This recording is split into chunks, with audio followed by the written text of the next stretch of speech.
Hello, in this video we're looking at issue 61 of Warhammer Imperium magazine, adding the final Tomb Blade to our collection, and then moving to a new planet to continue the battle for the Ramesses sector.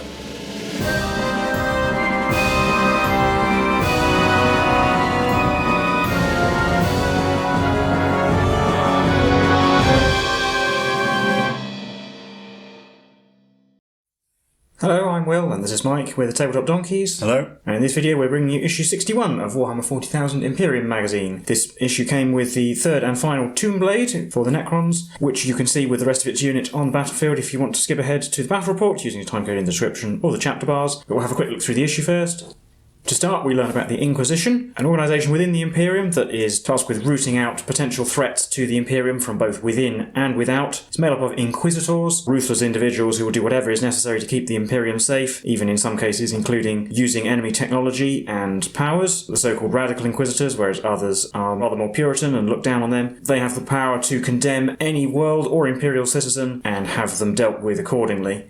It has many branches. The three main ones are listed here. The Ordo Hereticus, which deals with heresy and corruption within the Imperium, including chaos cults and other internal threats. The Ordo Xenos, which focuses on alien threats. Most Inquisitors specialise in one particular alien species. And the Ordo Malleus, which is the demon hunters, finding and expunging physical manifestations of chaos, and also quite often the Chaos Space Marines who consort with such beings. Then it talks about Warzone Manask. Manask being the chapter planet of the Ebon Sentinels Space Marine chapter, to which was dispatched a Torchbearer task force to reinforce them with Primaris Space Marines. Unbeknown to the fleet, though, they had, after serious losses, thrown in their lot with the forces of Chaos, and so the Grey Knights chapter, we learnt about in a previous issue, launched a punitive attack on the system before they were able to reinforce them.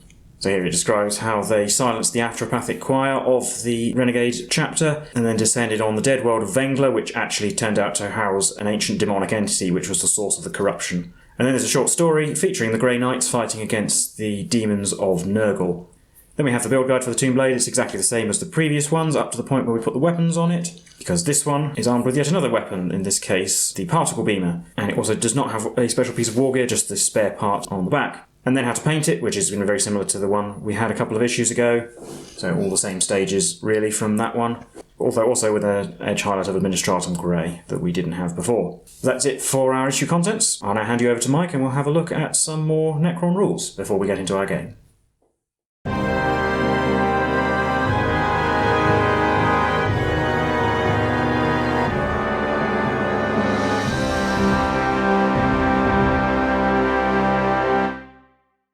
So in this issue we're changing over to a new theatre of battle, but we have a load of new rules to learn as well. So there's some new rules for the Necrons here, the Cryptek Arkana. These are optional upgrades that you can give to Crypteks, although it does cost power to give them.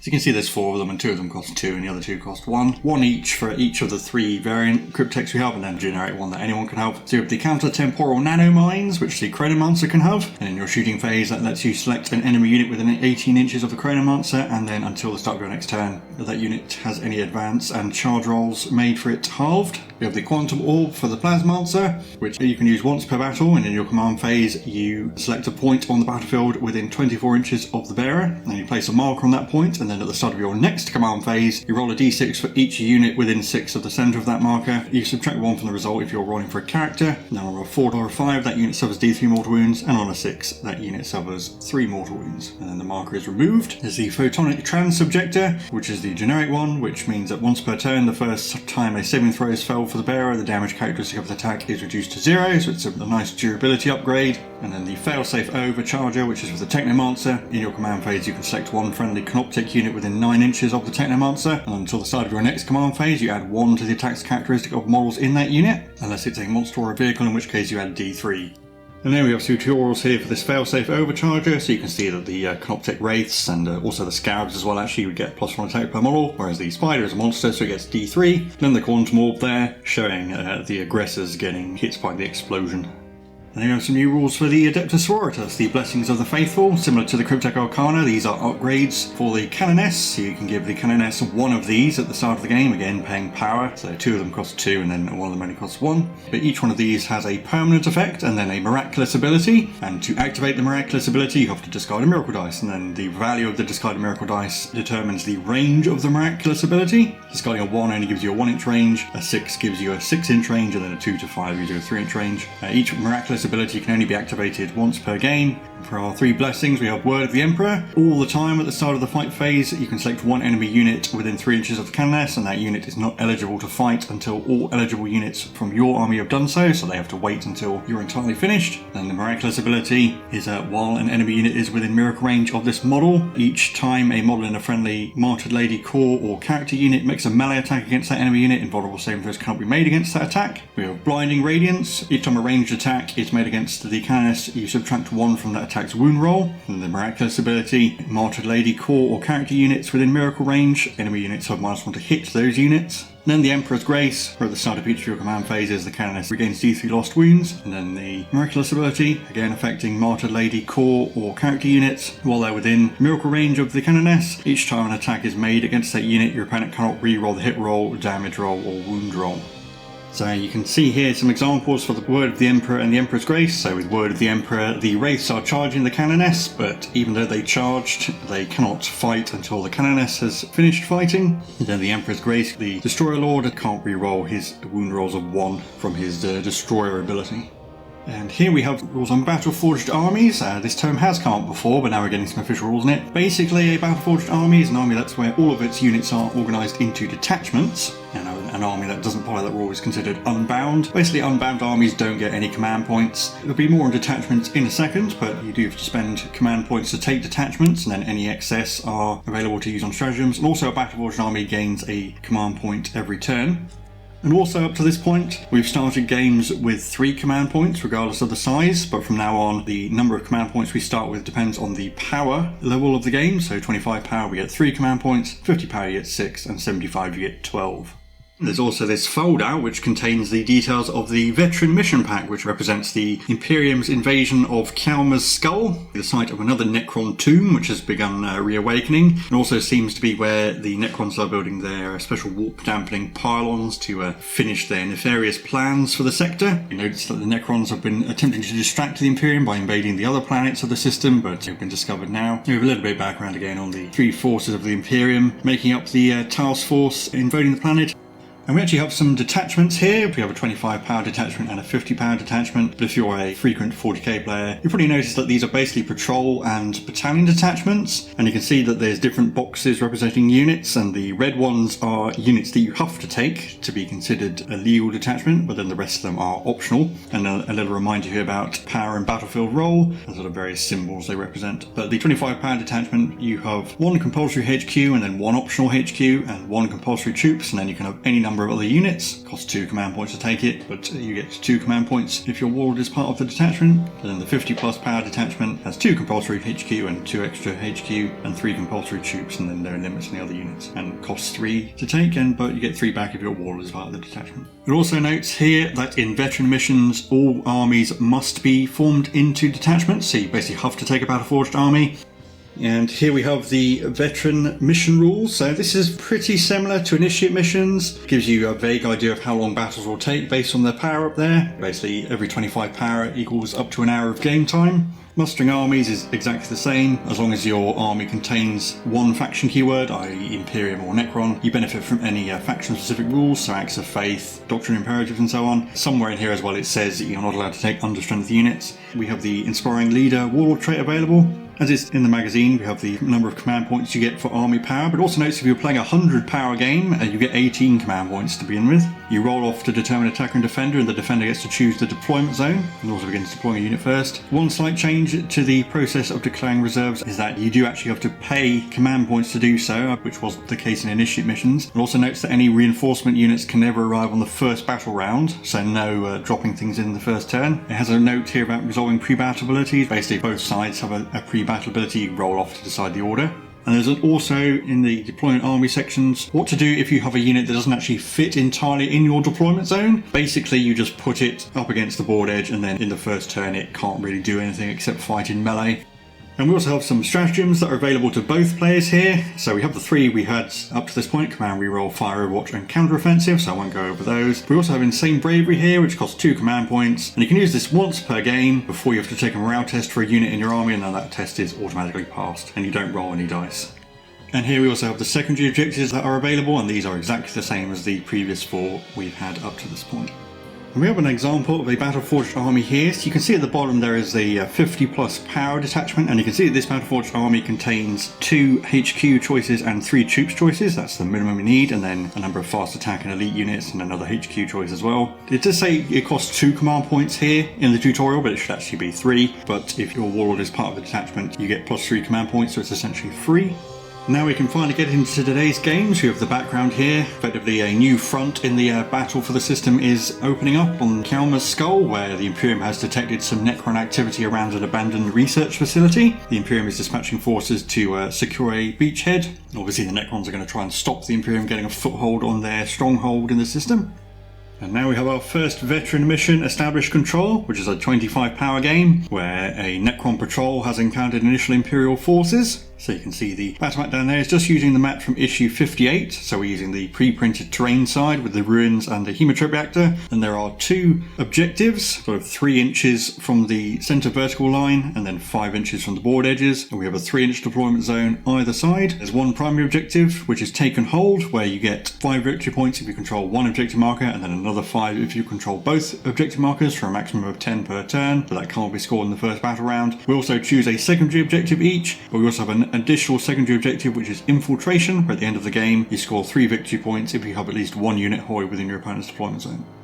Well, here's the Imperial force I've picked, going for a mix of Space Marines and Adepta Sororitas. So for my Space Marine contingent, I've got a Captain, a unit of 5 Assault Intercessors, and a unit of 3 Outriders. And then I've got a Canoness and the unit of 10 Battle Sisters. And this totals up to 25 power, not giving a blessing to the Canoness. Probably not worth doing that unless they're taking a full Sisters force or a big chunk of them. And this is obviously a 25 power detachment, and the Captain will be my Warlord, so I'd have to pay the 2 command points for the detachment. I just get it for free because of the command benefits. Here's my Necron army. It's obviously also 25 power and a 25 power detachment. My 1 HQ choice is the Plasmancer, and I've spent a power to give him the Quantum Orb, so might be able to deny the Imperium an objective for a turn with that, or risk taking mortal wounds. I went for 2 troops choices, a unit of Warriors with Gauss Reapers and a unit of Immortals. The 3 Tomb Blades, now that we've got all 3 of them, Cryptek Spider and a unit of 3 Scarabs, and obviously the Plasmancer is my Warlord. So here you can see we've got the board set up. You can see objective 1 there in the top half of the board, just near the hematop reactor, and objective 2 down here near one of the ruins. Just using the pre-printed side of the board, so we've just got the 4 ruins and the hematop reactor for terrain. So at the top of my deployment zone, I've got the 3 Outriders, and I've got the Captain, the 5 Intercessors, and then the Canoness with the unit Battle Sisters. We also pick a secondary objective from the 4 available, and I've chosen Attrition. And also, because this is an Imperium game, I still get to use the faction-specific abilities, so I've chosen Divine Guidance for the Battle Sisters. That's 6s to wound on shooting attacks, get an extra AP. And here you can see my Necron deployment. From your point of view, left to right, we've got the 3 Tomb Blades, the Immortals, Scarabs and the Plasmancer, the unit of Warriors, and then the Cryptek Spider on the other flank. And for my secondary objective, I picked Raise the Banners, because I do have a couple of units that can do that, and might be able to get some points early on board. Didn't quite catch it on camera, but we rolled off to see who gets the first turn, and I won the roll-off, and I'm going to choose to take the first turn. And we both started with 3 command points because it's a 25 power game. But we'll head into Imperium turn 1. I gain a command point and a miracle dice, which is a 4. And also in the command phase, the Canoness is going to use her Rod of Command on herself. Just going to do that every round because she already provides reroll ones to the Sisters anyway. And then the Sisters and the Canoness are moved up normally. The Assault Intercessors have advanced to get in range of objective 2. The Captain has advanced into that ruin, so he gets more aura projection to both the Marine units on the board. And on the other side of the building, the Outriders do a bit of a slow speed manoeuvre around the corner of the building, so that they can see the Necron warriors to shoot at. And also at the end of the movement phase, I can spend 2 command points to use Defenders of the Faith on the Battle Sisters. So that lets them rapid fire up out to max range and can't be wounded on anything but a 4+. I'll start the shooting phase off with the Outriders, who are going to fire at that unit of Necron warriors. So we've got 12 shots on the Outriders, because they can rapid fire up to max distance, because they're bikes, because of bolter discipline, and they're hitting on 3s, rerolling 1s because of the captain. Rerolling the 3 1s, so that's only 7 hits. Wounding on 4s, getting 5 wounds. 5 plus armor saves. Made 2, so 3 die. Reanimation, 2 back, reroll 1. 1 dies. And then the Battle Sisters are going to fire at the Tomb Blades. I'll roll the Storm Bolter first because it does 2 damage, so 4 shots. Hitting on 4s because of the -1 to hit the bikes, but rerolling 1s because of the Canoness. Well, 4 hits. Only wounding on 5s because they are toughness 5, and 6s do -1 AP. We got a regular wound and 2 at -1 AP. So 2 at -1 will be 4 plus armor saves. Failed 1, so that will destroy a bike. I'll reroll that. 2 damage losing a bike is actually not great. No, that's still a fail. So I do still lose a bike, and then we had 1 save at a 3 plus, which I've made. And then we have 16 shots with regular bolt guns, again on 4s, rerolling 1s. There's a single 1. 12 hits, wounding on 5s, 6s do -1 AP. 2 6s and a 5 again. So again, 2 4s, made those, and a 3 plus. Well, I made that. So I'll actually lose the new one because it just has the least equipment, but then we'll see if it reanimates. No. Well, that'll be it for my turn. I do gain control of Objective 2, but no victory points for controlling objectives in the first battle round. We'll head into Necron's turn 1. So in my command phase, I'm going to use the Plasmancer's Quantum Orb. He selects a point within 24 inches, he doesn't have to be able to see it, so I just pick there where that dice is, counting the pip on the 1 as the centre of the marker. In my next command phase, anything within 6 inches might take mortal wounds. So by placing it there, I make it so the Imperium can't control Objective 2 without risking mortal wounds, and it's also in range of all those units over there. And then most things have moved up cautiously, so the spider has moved a full 6 inches. The scarabs have flown over this side to screen the warriors. I don't think the bikes will be able to get at them now. The warriors, at the end of the movement phase, will start to raise the banners on that objective. They can do that through the wall, apparently. In the middle, the immortals have moved over so that some of them can see the bikes, but also to protect the Plasmancer, who's moved so he can see the bikes as well. And down at the bottom, the Tomb Blades have just repositioned so they can see the assault intercessors. So at the end of the movement phase, the warriors do start to perform the action, and then the Plasmancer's Harbinger of Destruction will hit the bikes, closest visible unit within 24. So 3d6, 4 pluses do mortal wounds. Ooh, 2 mortal wounds. Put the wounds on the guy at the back. Onto the shooting phase, we'll do the Plasmancer first, shooting at the bikes again, because he does 2 damage. D3 shots, 3. Hitting on 3s, 2.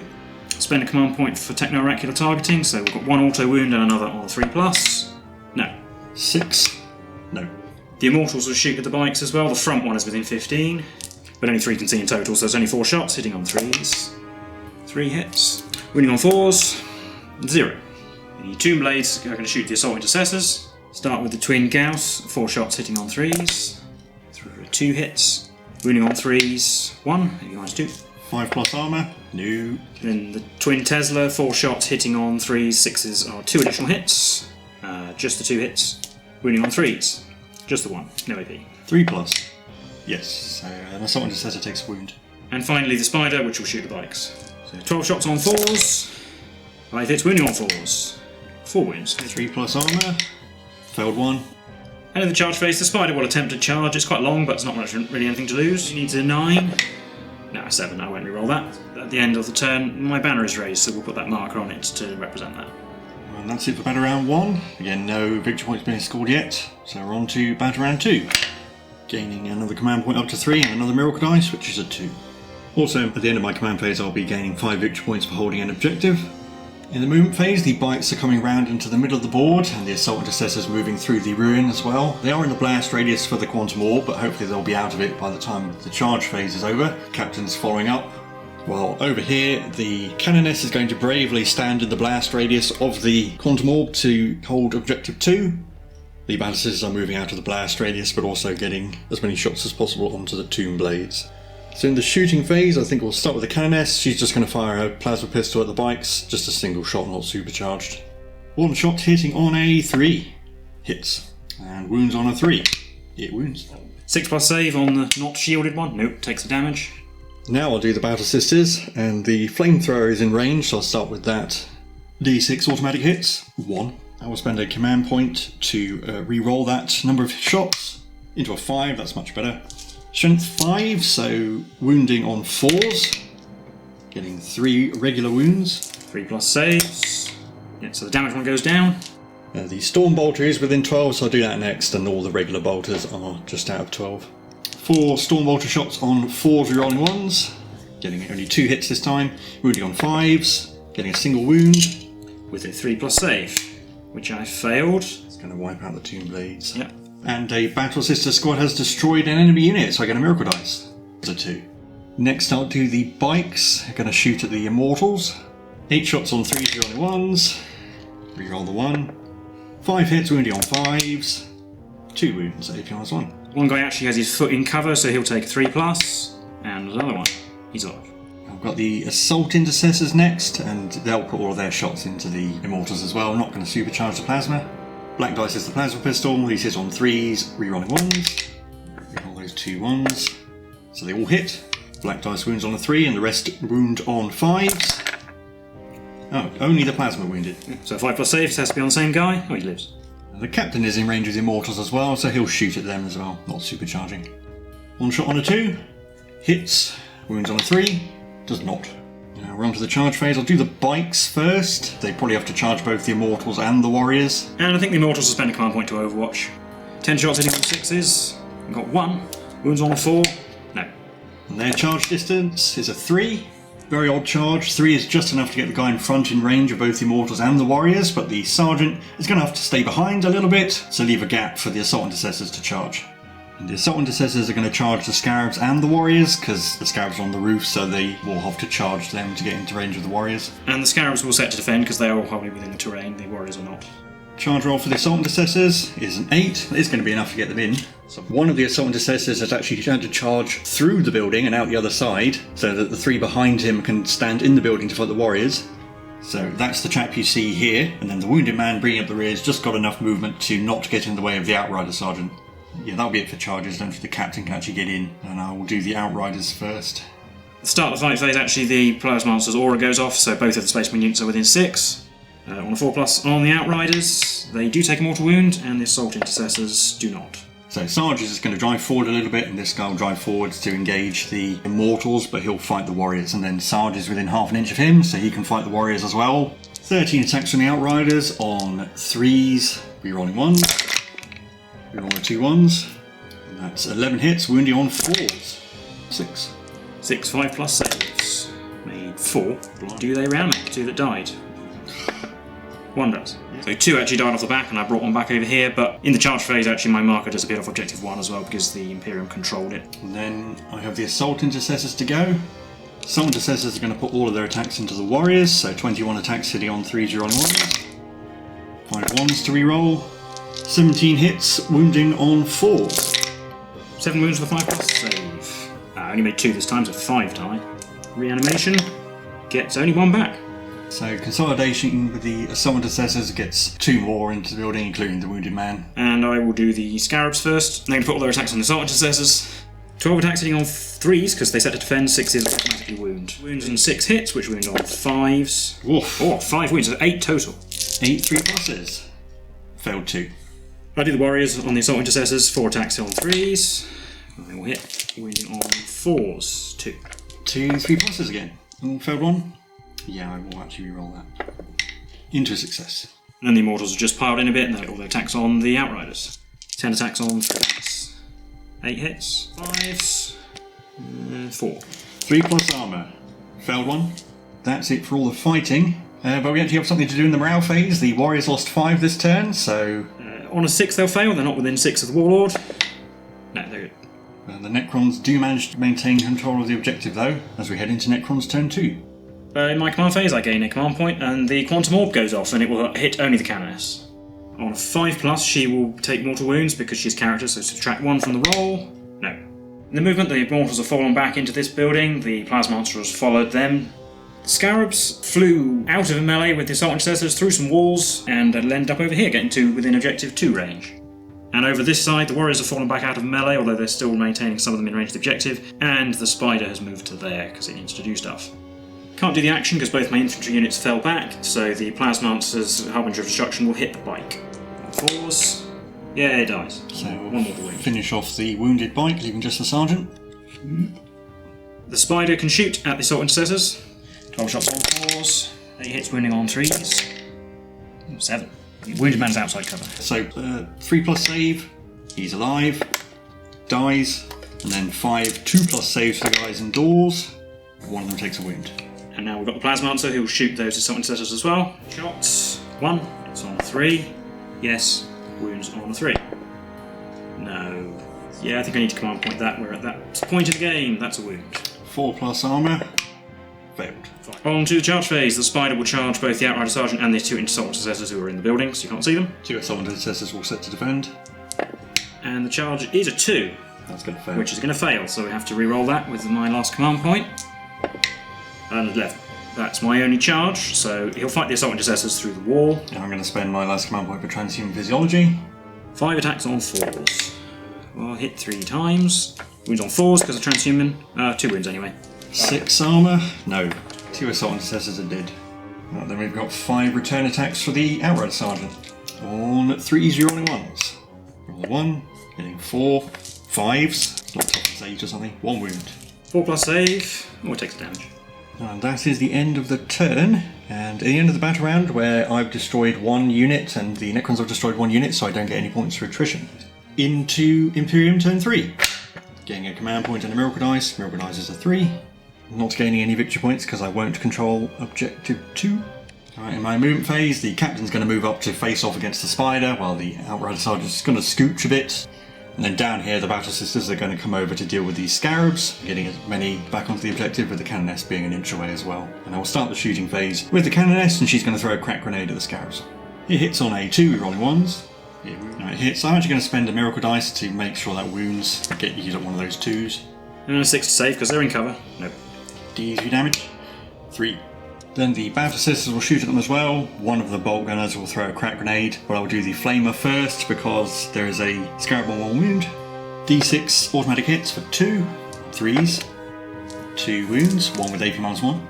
So that'll be a 6. Nope. And a 5. Nope. Now I'll do the crack grenade because it might kill a scarab. It misses with a 2. Bolt guns are going to shoot 7. So I've got 7, so 14 shots on 3s, you're on 1s.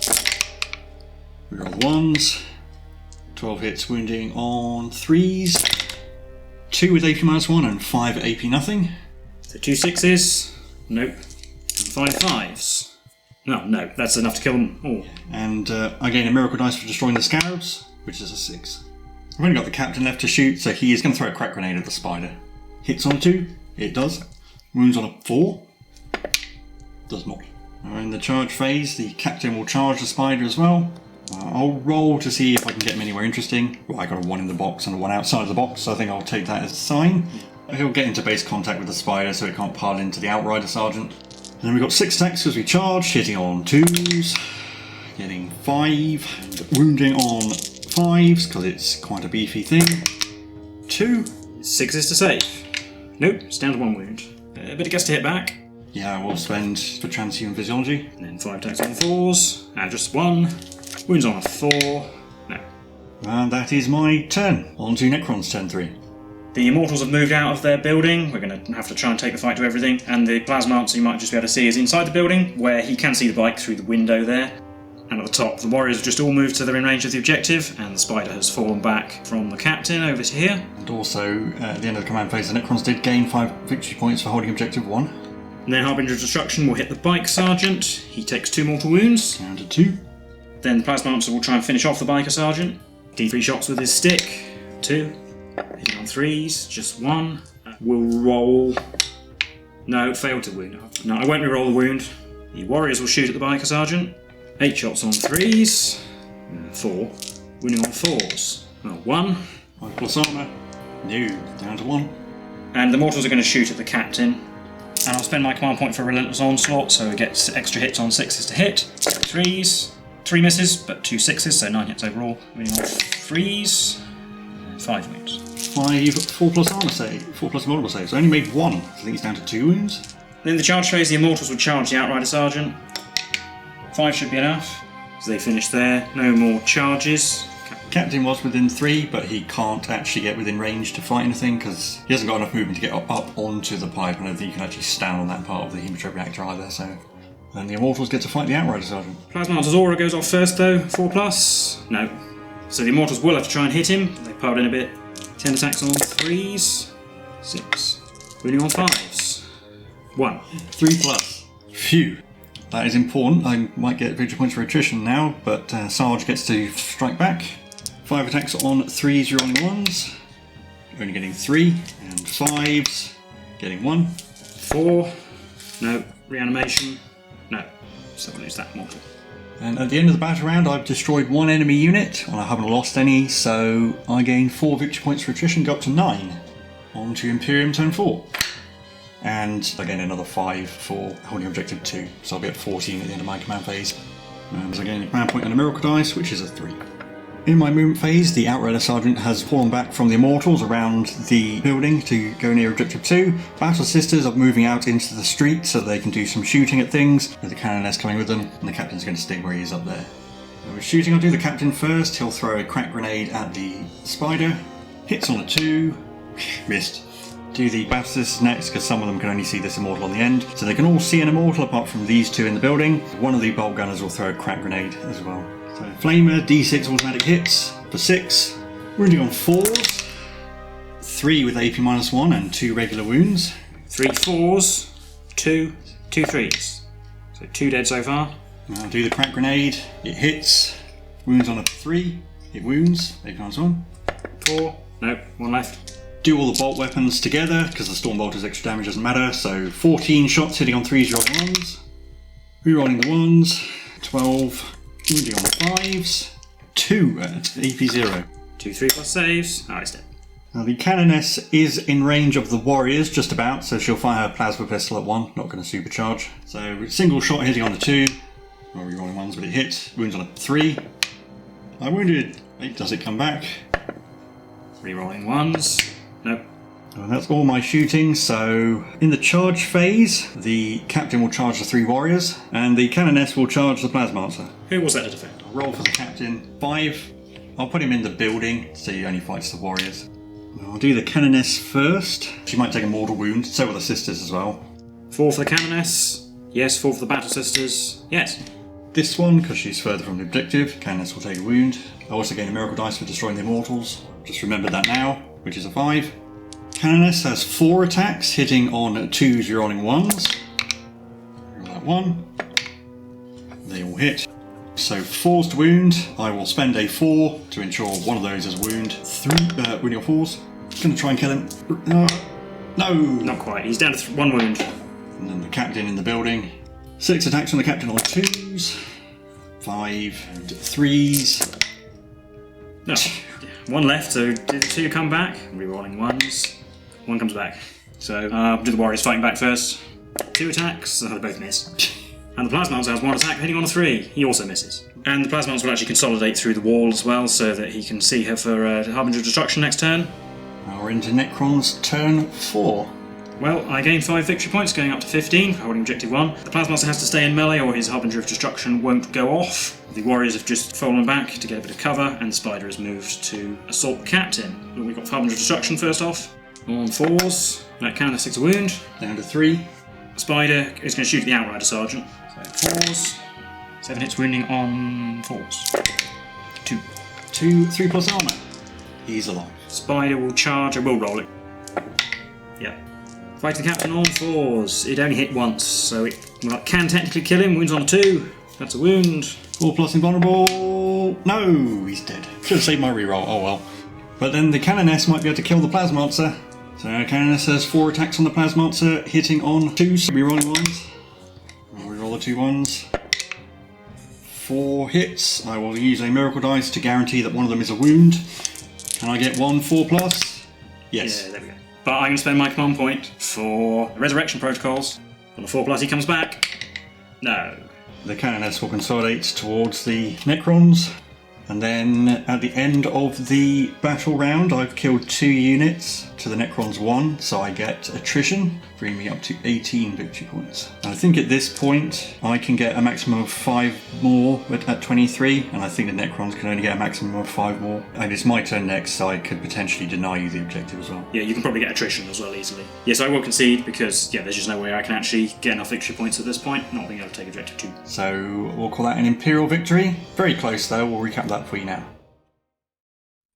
So that was the game for issue 61 of Warhammer 40,000 Imperium magazine. How do you think that went? It was probably closer than I thought it was going to be after the first couple of turns. I think the fact that you went first meant that I was always on the back foot from the beginning, because particularly the Outriders can really control the board. The fact you were able to charge me in your turn 2 was a bit of a problem, but it was closer towards the end. Well, actually, I think you were basically on top when you denied me a turn of points with the Scarabs. I ended up winning the game through attrition, and I was lucky to maintain attrition by having the Outrider Sergeant survive a melee and a round of shooting with the Spider. Yes, and I think I should have spent a command point to automatically wound with the Plasmaster against the Outrider Sergeant, because then you would have needed a 6 to save, rather than trying to shoot it with everything else, and then I could have put more shooting on the Captain. I think that would have actually been quite important. Perhaps I should have also taken attrition. I never actually killed more units than you did, but Raise the Banners was a waste of time. In hindsight, it wasn't ever going to be doable, because you could always just put an assault unit on top of both objectives, and I never really had a chance to put the banner up. I think ultimately, I probably just had a bit too much shooting in this list that didn't get to do very much. The Warriors only got to shoot once, I think, and that was only with about 4 of them left. The Immortals didn't really get many good shots off either, and the Tomb Blades mostly got shot to bits before they could do much of an impact on the game. I think probably I should have swapped out maybe even the Immortals for another melee unit, a Swap It Destroyer. I did consider taking Skitaria Rangers and Take Priest Dominus, but I don't think the Skitaria Rangers would have had a very good time. Yeah, this board has a lot of line of sight blocking cover, actually. It's really quite cramped. It suits melee armies a lot better than shooting ones. It's actually a pretty ideal map for the Tomb Blades. They do have one big advantage over the Outriders, is the Outriders' massive bases mean that it's kind of hard to move around. Yeah, their huge move and fly means they can get to wherever they're needed. Yeah, so you finished off the Tomb Blade, so you're actually allowed to take them in battles now, seeing as it's a full strength unit. Yeah, the extra gun, same gun the Spider has, but it's only got one of them. I think it's the weakest of the 3 guns. It does have more guaranteed shots than the Tesla, but doesn't have the chance for extra hits, and without the Nebula Scope, it doesn't ignore cover. I suppose if you gave it the Nebula Scope with its massive movement distance, it probably would be slightly better than the Tesla, actually. But I'd still take the Gauss over either of those two. And not having a special piece of war gear means that it's always probably going to be the first one to die. On a bigger board, I think they will actually be a real asset. And we also got to see some Cryptek Arkana. I would argue that the Quantum Orb is the worst one. Yeah, it wasn't worth 1 power, I don't think. Really, it was just for the fun of it to take that, just to see what it can do. I probably won't take it very often. If you're short of power and you've already got the other 1 power Cryptek Arkana, and you don't want the Knortek Plasma Sight, I guess there's no reason not to take it. I mean, that's the Plasma specific one as well, so you won't see that on either of the other 2. I mean, my hope with the Quantum Orb was it would be able to deny you an objective, but you realised that the Canoness was very unlikely to take damage from it, and even then, it's not going to kill her, so she could just take that objective anyway. If your opponent actually takes damage from it, it's because they really want to actually be on something that you've put it on. Yeah, but I mean, also, it kind of stops you capitalising on the fact that your opponent's going to vacate the area. Yeah, unfortunately, it hurts my units as well, which is a shame. The generic Cryptek one is the one where it allows him to ignore a failed save. That one is also only 1 power, I think, but I didn't think he was going to be attacked very much in this game, so that wouldn't have helped him. That's probably mostly just going to save him from being sniped in 1 turn. The other 2 are both much better, but they are worth 2 power. But we'll talk about them when we take them. I'm sure I will take them at some point in the games. It'll be the same with the Blessings as well. I probably have to take more of the Battle Sisters to consider taking the Blessings. Although most of the Blessings do affect the cannons as well. The one that lets you choose a unit to fight last is actually pretty useful regardless of what army I take. And the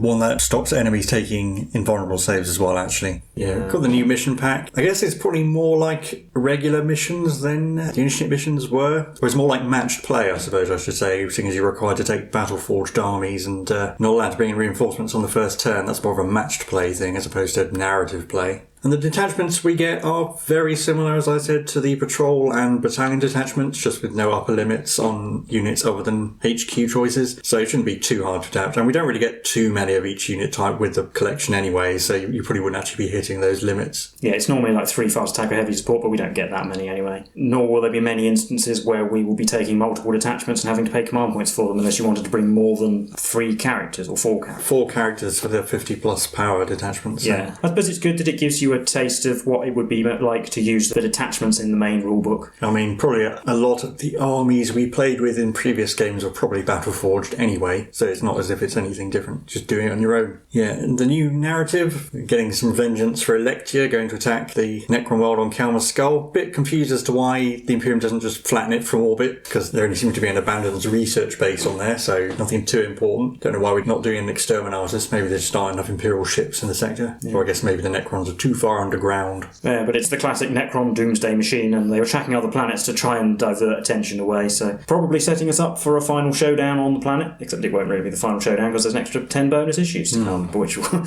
probably after the conclusion of the narrative. The super duper final showdown. Yes. But other than that, I don't think there's too much more to say about this game or this issue, so as always, if you like this content, do leave a like and subscribe. And leave any comments if you've been playing these games, or if you built your Tomb Blade differently, let us know. We've been the Tabletop Donkeys, and we'll see you in the next one. Bye for now.